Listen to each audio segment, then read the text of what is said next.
যুদ্ধবিরতি সত্ত্বেও ইরানের অভ্যন্তরে ইসরায়েল নানা ধরনের অপতৎপরতা চালাচ্ছে বলে অভিযোগ করেছে তেহরান। বার্তা সংস্থা ফার্স এর বরাত দিয়ে বৃহস্পতিবার আল জাজিরা জানায়, ইরানের গোয়েন্দা মন্ত্রণালয় সতর্ক করে বলেছে, ইরানের ভেতরে অব্যাহতভাবে ক্ষতিকর অপতৎপরতা চালাচ্ছে ইসরায়েল।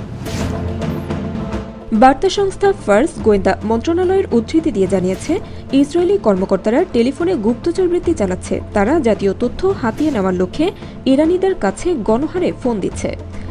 জাতীয় ঐক্য ও সংহতির বিরুদ্ধে কাজ করতে ইরানিদের প্ররোচিত করার জন্য ভুয়া খবর ছড়িয়ে দেওয়ার বিষয়েও সতর্ক করে দেওয়া হয়েছে।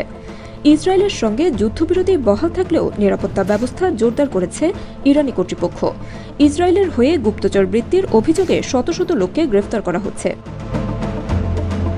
টানা ১২ দিন তীব্র পাল্টাপাল্টি হামলার পর মঙ্গলবার মার্কিন প্রেসিডেন্ট ডোনাল্ড ট্রাম্প জানান, যুদ্ধবিরতিতে রাজি হয়েছে ইরান ও ইসরায়েল।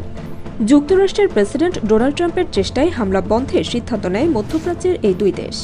১৩ জুন থেকে ইরানে হামলা শুরু করে ইসরায়েল। জবাবে পরদিন থেকে ইসরায়েলে হামলা শুরু করে ইরান।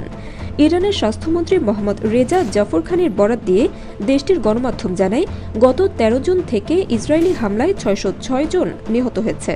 হামলায় ৫,০০০-এর বেশি মানুষ আহত হয়েছেন বলেও জানান তিনি।